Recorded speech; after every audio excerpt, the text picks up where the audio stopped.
ಎಲ್ಲರಿಗೂ ನಮಸ್ಕಾರ. ಧನುರ್ಮಾಸದ ಮಹತ್ವ, ಪೂಜೆ ವಿಧಿವಿಧಾನ ಹಾಗೆ ಕಥೆಯನ್ನು ತಿಳಿದುಕೊಳ್ಳೋಣ. ಧನುರ್ಮಾಸದ ಪ್ರಾಮುಖ್ಯತೆ, ವ್ರತಕಥೆ, ಆರಾಧನಾ ವಿಧಾನ ಇವುಗಳನ್ನು ಕ್ರಮಬದ್ಧವಾಗಿ ಅನುಸರಿಸುವುದು ಬಹಳ ಮುಖ್ಯ. ಧನುರ್ಮಾಸವೆನ್ನುವುದು ಈ 30 ದಿನಗಳ ಹಬ್ಬವನ್ನು ಭಾರತದ ದಕ್ಷಿಣ ಭಾಗದಲ್ಲಿ ವಿವರವಾಗಿ ಆಚರಿಸಲಾಗುತ್ತದೆ. ಧನುರ್ಮಾಸವು 30 ದಿನಗಳ ಹಬ್ಬವಾಗಿದ್ದು ಇದರಲ್ಲಿ ಭಗವಾನ್ ವಿಷ್ಣುವನ್ನು ವಿಶೇಷವಾಗಿ ಪೂಜಿಸಲಾಗುತ್ತದೆ. ದಕ್ಷಿಣ ಭಾರತದಲ್ಲಿ ಈ ಹಬ್ಬವನ್ನು ವಿಶೇಷವಾಗಿ ಆಚರಿಸಲಾಗುತ್ತದೆ. ಭಕ್ತಿಯ ಚೈತನ್ಯವನ್ನು ಜಾಗೃತಗೊಳಿಸುವ ಸಲುವಾಗಿ ಈ ತಿಂಗಳಲ್ಲಿ ಮದುವೆ, ಕ್ಷೌರದಂತಹ ಇತರ ಕೆಲಸಗಳನ್ನು ಮಾಡುವುದನ್ನು ನಿಷೇಧಿಸಲಾಗಿದೆ. ಮನುಷ್ಯನ ಮನಸ್ಸು ವಿಚಲಿತವಾಗದಂತೆ ದೇವರನ್ನು ತುಂಬು ಹೃದಯದಿಂದ ಈ ಮಾಸದಲ್ಲಿ ಆರಾಧಿಸಬೇಕು. ಹೀಗಾಗಿ ಪುರಾಣಗಳ ಪ್ರಕಾರ ಈ ದಿನಗಳಲ್ಲಿ ಮದುವೆಯಂತಹ ಶುಭ ಕಾರ್ಯಗಳನ್ನು ಆಯೋಜಿಸಲಾಗುವುದಿಲ್ಲ. ಭಗವಾನ್ ವೈಕುಂಠನಾಥನ ಆರಾಧನೆಯು ಮಹತ್ವದ್ದಾಗಿದೆ. ಧನುರ್ಮಾಸದ ಮಹತ್ವವೇನು ತಿಳಿಯೋಣ. ಸೂರ್ಯನು ಕರ್ಕಾಟಕ ಸಂಕ್ರಾಂತಿ ವೃತ್ತದಿಂದ ಉತ್ತರಕ್ಕೆ ಚಲಿಸಿದಾಗ ಮತ್ತು ಮಕರ ರಾಶಿಯನ್ನು ಪ್ರವೇಶಿಸಿದಾಗ ಅದು ಉತ್ತರಾಯಣವಾಗಿರುತ್ತದೆ. ಧನುರ್ಮಾಸವನ್ನು ಧನುಮಾಸ, ಅಧ್ಯಾಯ ಮಾಸ, ಕೋದಂಡ ಮಾಸ, ಕಾರ್ಮುಕ ಮಾಸ, ಕಾರ್ಮಾಸ ಎಂದು ಕರೆಯುತ್ತಾರೆ. ಧನು ಎಂದರೆ ಬಿಲ್ಲು, ಆದ್ದರಿಂದ ಇದನ್ನು ಶೂನ್ಯ ಮಾಸ ಎಂದು ಕರೆಯುತ್ತಾರೆ. ಧನುರ್ಮಾಸದ ಕಥೆ. ಇದು ದಕ್ಷಿಣ ಭಾರತದ ಪ್ರಮುಖ ಹಬ್ಬ. ಇದರ ಹಿಂದೆ ಒಂದು ಪೌರಾಣಿಕ ಕಥೆ ಇದೆ. ಈ ಧನುರ್ಮಾಸದಲ್ಲಿ ಗೋದಾ ರಂಗನಾಥ ಕಲ್ಯಾಣ ಹಬ್ಬಕ್ಕೆ ಹೆಚ್ಚಿನ ಮಹತ್ವವಿದೆ. ಧನುರ್ಮಾಸವು ಹೇಗೆ ಪ್ರಾರಂಭವಾಯಿತು ಎಂಬುದರ ಹಿಂದಿನ ಕಥೆಯನ್ನು ತಿಳಿಯೋಣ. ಈ ಘಟನೆಯು ಬಿಲ್ಲಿಪುರ ಎನ್ನುವ ಗ್ರಾಮಕ್ಕೆ ಸಂಬಂಧಿಸಿದ ಘಟನೆಯಾಗಿದೆ. ಅಲ್ಲಿ ವಿಷ್ಣುಚಿತ್ತ ಎನ್ನುವವರು ವಾಸವಾಗಿರುತ್ತಾರೆ. ಅವರ ಉದ್ಯಾನದಲ್ಲಿ ಗೋದಾಂಜಿಯು ಪ್ರಕಟ ಹೊಂದುತ್ತಾರೆ. ಒಮ್ಮೆ ವಿಷ್ಣುಚಿತ್ತನ ಕನಸಿನಲ್ಲಿ ಸ್ವತಃ ಭಗವಾನ್ ವಿಷ್ಣು ಪ್ರತ್ಯಕ್ಷವಾಗಿ ಗೋದಾಂಜಿ ಯಾರೆಂಬುದನ್ನು ವಿವರವಾಗಿ ಹೇಳುತ್ತಾರೆ. ಈ ಗೋದಾಂಜಿಯು ಭೂಮಾತೆಯ ಅವತಾರವಾಗಿದೆ. ಭಗವಂತನ ವರಾಹ ಅವತಾರದಿಂದ ರಕ್ಷಿಸಲ್ಪಟ್ಟ ಭೂಮಿ ಇದಾಗಿದೆ ಎಂದು ಕನಸಿನಲ್ಲಿ ವಿಷ್ಣು ದೇವರು ಹೇಳುತ್ತಾರೆ. ಹಿಂದೆ ಭೂಮಿ ದೇವಿಯು ಭಗವಾನ್ ವಿಷ್ಣುವನ್ನು ಕೇಳಿದರು, ನೀವು ಹೇಗೆ ಸಂತೋಷವಾಗುತ್ತೀರಿ? ಆಗ ದೇವರು ನನ್ನನ್ನು ಪೂಜಿಸಿ ನನಗೆ ಸಂಬಂಧಿಸಿದ ಮಂತ್ರವನ್ನು ಪಠಿಸುವುದರಿಂದ ತಾನು ಸಂತೋಷವಾಗಿರುತ್ತೇನೆಂದು ಹೇಳುತ್ತಾರೆ. ಆಗ ಭೂಮಿ ಮಾತೆಯು ಗೋದಾಂಜಿ ಅವತಾರದಲ್ಲಿ ಕಾಣಿಸಿಕೊಂಡರು ಎನ್ನಲಾಗುತ್ತದೆ. ಗೋದಾಂಜಿ ತಿರುಪ್ಪಾವೈ ಎಂಬ ಸ್ತೋತ್ರವನ್ನು ರಚಿಸಿ ಅದನ್ನು ಪಠಿಸಲು ಆರಂಭಿಸಿದರು. ಗೋದಾಂಜಿ ತನ್ನ ಮನಸ್ಸಿನಲ್ಲಿ ಭಗವಾನ್ ವಿಷ್ಣುವಿನ ಅವತಾರವಾದ ರಂಗನಾಥನನ್ನು ಪೂಜಿಸಲು ಮತ್ತು ಆತನ ಮಂತ್ರವನ್ನು ಪಠಿಸಲು ಪ್ರಾರಂಭಿಸಿದರು. ಈ ಮಂತ್ರವನ್ನು ಧನು ಸಂಕ್ರಾಂತಿಯಿಂದ ಮಕರ ಸಂಕ್ರಾಂತಿಯವರೆಗೆ ಪಠಿಸಲಾಯಿತು.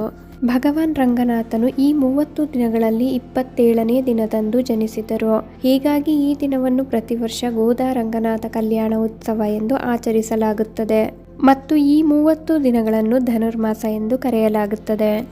ಧನುರ್ಮಾಸದ ದಿನಗಳಲ್ಲಿ ವಿಷ್ಣುವಿನ ಆರಾಧನೆಗೆ ವಿಶೇಷ ಮಹತ್ವವಿದೆ. ಈ ದಿನಗಳಲ್ಲಿ ಮದುವೆ, ಕ್ಷೌರ ಇನ್ನಿತರ ಶುಭ ಕಾರ್ಯಗಳನ್ನು ಮಾಡುವುದು ಅಶುಭವೆಂದು ಪರಿಗಣಿಸಲಾಗುವುದು. ಈ ದಿನಗಳಲ್ಲಿ ಸೂರ್ಯೋದಯಕ್ಕೆ ಮೊದಲು ಎದ್ದು ಸ್ನಾನ ಮಾಡಿ ಸೂರ್ಯೋದಯಕ್ಕೆ ಅರ್ಧ ಗಂಟೆ ಮೊದಲು ಪೂಜೆ ಮಾಡುತ್ತಾರೆ. ಇದನ್ನು ಬ್ರಹ್ಮ ಮುಹೂರ್ತದ ಪೂಜೆ ಎನ್ನಲಾಗುತ್ತದೆ. ಈ ದಿನಗಳಲ್ಲಿ ಭಗವಾನ್ ವಿಷ್ಣುವಿನ ಶ್ಲೋಕಗಳನ್ನು ಹೆಚ್ಚಾಗಿ ಪಠಿಸಲಾಗುತ್ತದೆ. ಈ ದಿನಗಳಲ್ಲಿ ಬಡವರಿಗೆ ಮತ್ತು ಬ್ರಾಹ್ಮಣರಿಗೆ ಕೈಲಾದಷ್ಟು ದಾನವನ್ನು ಮಾಡಲಾಗುತ್ತದೆ. ವಿಷ್ಣುವಿನ ಆರಾಧನೆಯನ್ನು 1000 ವರ್ಷಗಳ ಪೂಜೆಗೆ ಸಮಾನವೆಂದು ಪರಿಗಣಿಸಲಾಗುವುದು. ಈ ತಿಂಗಳು ಪೂರ್ತಿ ವೆಂಕಟೇಶ ಸ್ತೋತ್ರವನ್ನು ಪಠಿಸಲಾಗುತ್ತದೆ. ದೇವಸ್ಥಾನಗಳಲ್ಲಿ ವೆಂಕಟ ಆರತಿ ಮಾಡುತ್ತಾರೆ. ವೆಂಕಟೇಶೋ ವಾಸುದೇವಃ, ಪ್ರದ್ಯುಮ್ನೋ ಅಮಿತ ವಿಕ್ರಮಃ, ಸಂಕರ್ಷಣೋ ಅನಿರುದ್ಧಶ್ಚ, ಶೇಷಾದ್ರಿಪತಿರೇವ ಚ, ಜನಾರ್ದನಃ ಪದ್ಮನಾಭೋ ವೆಂಕಟಾಚಲ ವಾಸನಃ, ಸೃಷ್ಟಿಕರ್ತ ಜಗನ್ನಾಥೋ ಮಾಧವೋ ಭಕ್ತವತ್ಸಲಃ, ಗೋವಿಂದೋ ಗೋಪತಿಃ, ಕೃಷ್ಣಃ ಕೇಶವೋ ಗರುಡಧ್ವಜಃ, ವರಾಹೋ ವಾಮನಶ್ಚೈವ ನಾರಾಯಣ ಅಧೋಕ್ಷಜಃ, ಶ್ರೀಧರಃ ಪುಂಡರೀಕಾಕ್ಷಃ, ಸರ್ವದೇವಸ್ತುತೋ ಹರಿಃ, ಶ್ರೀ ನೃಸಿಂಹೋ ಮಹಾಸಿಂಹ, ಸೂತ್ರಾಕಾರಃ ಪುರಾತನಃ, ರಮಾನಾಥೋ ಮಹೀಭರ್ತ, ಭೂಧರಃ ಪುರುಷೋತ್ತಮಃ, ಚೋಲಪುತ್ರಪ್ರಿಯಃ, ಶಾಂತೋ ಬ್ರಹ್ಮಾದೀನಾಂ ವರಪ್ರದಃ, ಶ್ರೀನಿಧಿಃ ಸರ್ವಭೂತಾನಾಂ ಭಯಕೃದ್ಭಯನಾಶನಃ, ಶ್ರೀರಾಮೋ ರಾಮಭದ್ರಶ್ಚ ಭವಬಂಧೈಕಮೋಚಕಃ, ಭೂತಾವಾಸೋ ಗಿರಿವಾಸಃ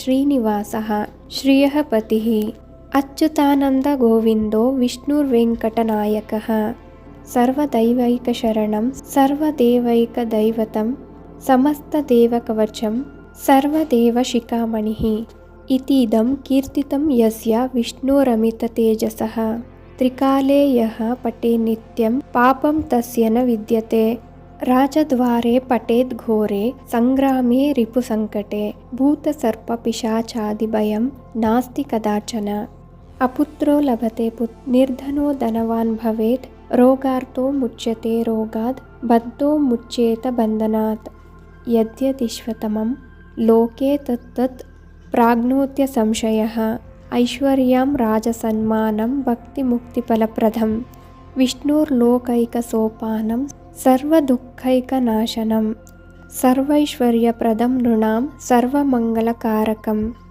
ಮಾಯಾವಿ ಪರಮಾನಂದಂ ತ್ಯಕ್ತ್ವಾ ವೈಕುಂಠಮುತ್ತಮಂ ಸ್ವಾಮಿ ಪುಷ್ಕರಿಣೀ ತೀರೆ ರಮಯಾ ಸಹ ಮೋದತೆ ಕಲ್ಯಾಣಾದ್ಭುತಗಾತ್ರಾಯ ಕಾಮಿತಾರ್ಥಪ್ರದಾಯಿನೇ ಶ್ರೀಮದ್ ವೆಂಕಟನಾಥಾಯ ಶ್ರೀನಿವಾಸಾಯ ತೇ ನಮಃ. ವೆಂಕಟಾದ್ರಿ ಸಮಂ ಸ್ಥಾನಂ ಬ್ರಹ್ಮಾಂಡೇ ನಾಸ್ತಿ ಕಿಂಚನ ವೆಂಕಟೇಶ ಸಮೋ ದೇವೋ ನ ಭೂತೋ ನ ಭವಿಷ್ಯತಿ ಏತೇನ ಸತ್ಯವಾಕ್ಯೇನ ಸರ್ವಾರ್ಥಾನ್ ಸಾಧಯಾಮ್ಯಹಂ ಇತಿ ಶ್ರೀ ಬ್ರಹ್ಮಾಂಡ ಪುರಾಣೇ ಬ್ರಹ್ಮನಾರದ ಸಂವಾದೆ ಶ್ರೀ ವೆಂಕಟಗಿರಿ ಮಹಾತ್ಮೆ ಶ್ರೀ ವೆಂಕಟೇಶ ಸ್ತೋತ್ರಂ. ಧನುರ್ಮಾಸದ ಮಹತ್ವ ಹಾಗೂ ಕಥೆಯನ್ನು ತಿಳಿಸುತ್ತಾ ನಾನು ಈ ವಿಡಿಯೋನ ಇಲ್ಲಿಗೆ ಎಂಡ್ ಮಾಡ್ತಿದ್ದೀನಿ. ಈ ಕಥೆ ಹಾಗೂ ಸ್ತೋತ್ರಗಳು ನಿಮ್ಗೆ ಇಷ್ಟ ಆಗಿದ್ರೆ ದಯವಿಟ್ಟು ನಮ್ಮ ಚಾನಲ್ಗೆ ಸಬ್ಸ್ಕ್ರೈಬ್ ಆಗಿ, ಲೈಕ್ ಮಾಡಿ, ಶೇರ್ ಮಾಡಿ, ಹಾಗೆ ಕಮೆಂಟ್ ಮಾಡಿ.